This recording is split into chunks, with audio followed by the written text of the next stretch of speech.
So let's keep that in mind as we go forward. Keep in mind that the Latins were the first European to enter the New World, and the only standing settlement in the United States at this time was Florida. All right, let's move forward. The English didn't enter the playing field of the triangular trade until about 1555, 1565, with a guy named John Hardy Hawkins and his cousin Sir Francis Drake. John Hardy Hawkins was a pirate. He made his living privateering off of the coast of Africa. He entered England in the triangular trade by hijacking Portuguese ships, enslaving the people, which became POWs, and then taking them to the islands to be sold. He made a big profit for the crown and ended up helping Queen Elizabeth build a very strong navy. He eventually led the way against the Spanish Armada and the English defeat of the Spanish. By now, you should realize that the English involvement with the triangular trade was initiated through piracy and privateering. By the early 1600s, you should realize that the Latin countries had already established colonies in Mexico, the southern U.S., and eastern South America. The English or Nordic type Europeans began to enter the United States through Virginia, where they waged a brutal war on the indigenous people, killing and incarcerating the men and keeping the women for procreation, as women are the number one resource needed to build a strong community. Understand that the Europeans made peace with some tribes and made war with other tribes. Once the warring tribes were subdued, the Europeans started to bring in workers or slaves from Europe or Africa to assist with the building of the colonies. The first immigrant slaves entered the United States in 1619 and were labeled as indentured servants, which means that they work a contract average of 7 years, after which they receive property and an opportunity to employ indentured servants of their own. At this point, it was still illegal to force someone to work for you permanently. Understand this, I'll say it again. In 1619, when the first indentured servants came over here, it was illegal to force someone to work for you permanently. All right. In Virginia, 20 African slaves were documented as being brought in 1619 as indentured servants, and all worked and were granted limited freedoms as they were considered freedmen once their servitude was over, and granted 50 acres of land. Slavery as an institution was still reserved for criminals and POWs at that time. It was an incarcerated form of slavery. You should compare it to somebody being in jail or in the penitentiary. It wasn't until 1655 when John Caesar, an African indentured servant, was denied his freedom by a black slave owner named Anthony Johnson. The royal court in Virginia, which was ruled by the English, ruled that Anthony Johnson had the right to enslave Caesar permanently. So the first example of slavery in the English Americas, or of permanent slavery in the English Americas, was a black man owning another black man, so they say. All while this was going on, the indigenous population engaged in constant war with the invading colonists, all eventually being subdued, and then the groups that most helped the colonists, came to be the ruling class of these other slaves.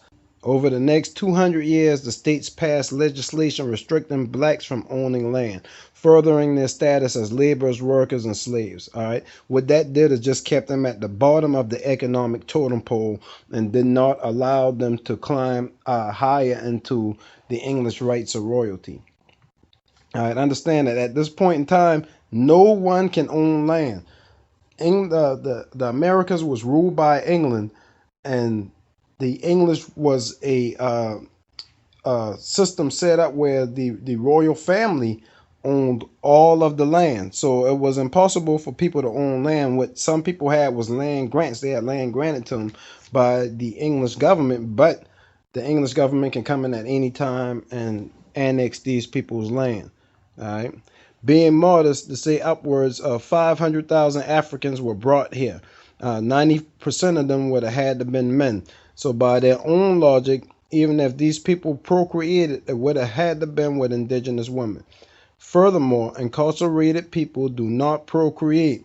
Thus, a major limit on the extensions of these people's gene pools into the indigenous people of America. That's very, very simple logic. Shouldn't be hard to understand. Incarcerated people don't make babies, not on an average. Like I said earlier, I'm being modest with the amount of Africans brought over here at 500,000. So let's see what the experts have to say about this subject. Although I don't 100% agree with the guy, I'm going to cite Dr. Lewis Henry Gates, who graduated from Yale and now works for Harvard and is a leading historian on African American culture. According to Dr. Gates, 388,000 Africans arrived in North America directly from Africa and another 60,000 from the islands. Remember, their own logic stated that the indigenous Americans were shipped to the islands and then back to the Americans, as did the European indentured servants, as ancestry research that I've done myself proves this to be true for many white families. But even though there would be no way to separate the two groups from coming to America, I'll give them the extra 60,000 Africans since I'm so generous. All right. Now note that Dr. Gates also states that most of these slaves arrived in the 19th century and that he found it amazing that the tiny number of slaves could produce a population of millions. That's not amazing, Dr. Gates. That's impossible, my man. By that logic, there should be more of us in the islands, Mexico, and especially Brazil, as some numbers show that Brazil got 5 times the amount of Africans as the North Americans. So, we know that that's not true because Brazil's population nowadays is over 80% mulatto. They don't look like us, which that mulatto thing fits the logic of the genocide and then intermixing with the indigenous black woman. All right. Second problem with this 388,000 comes in when you gather the fact that most of them came in the 1800s. By their own census reports, there were over 1 million blacks documented in the U.S. by 1800. Remember, the African slave groups were mostly composed of men and some POWs or some people who were simply incarcerated and could not procreate. Also think about the amount of people that would have been undocumented. The 1790 census makes no mention of the term Indian as an ethnic group, only free whites, free non-whites, and slaves. The 1820 census documents whites, coloreds, and slaves. So my question to you was, what were the Indians being called in 1820? The Indians were being called colored in the 1820s. All right. In 1850, it went from colored to black. So the classes were white, black, and mulatto. All right.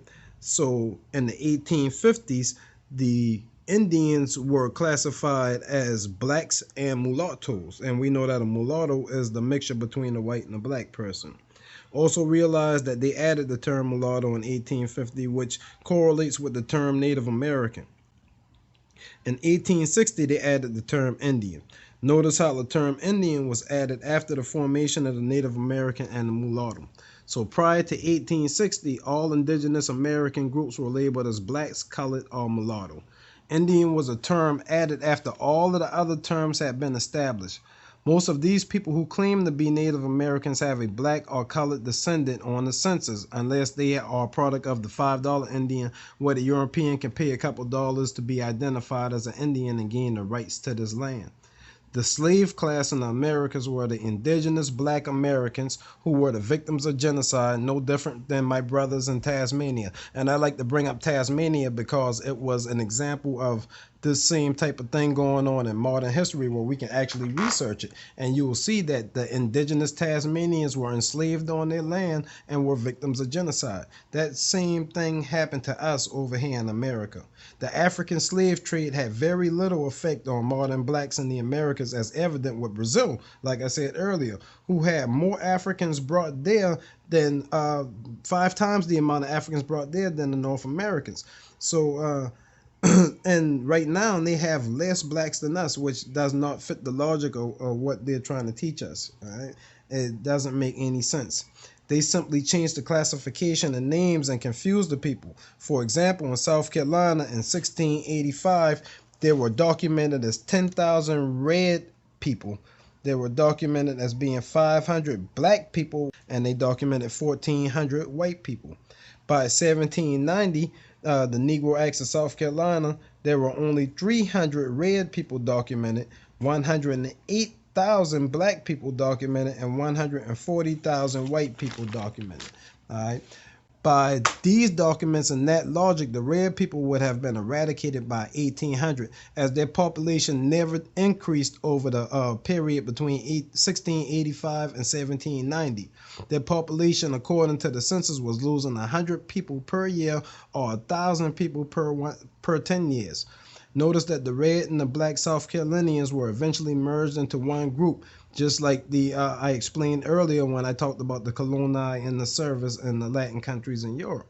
It would be impossible for the African population to grow and the indigenous American population to decline, especially when you factor in that most of the 388,000 Africans brought here were brought here in the 1800s, after South Carolina had already banned the import of African workers, similar to how we regulate work visas to this day.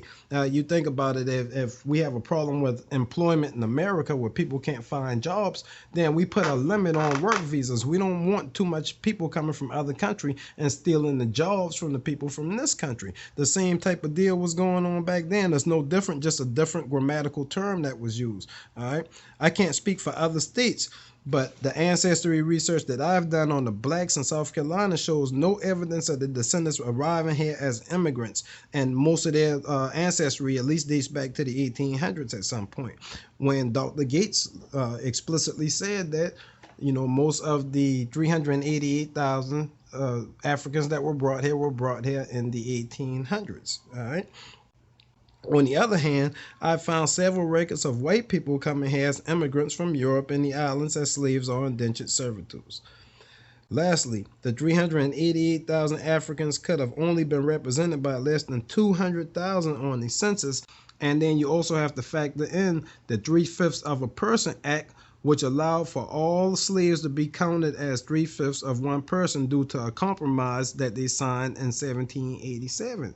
That compromise was not lifted until 1868, after the creation of the Native Americans, which was all strategically done to ensure the indigenous black Americans would be successfully integrated into European society and forced to pay taxes and obey governmental laws.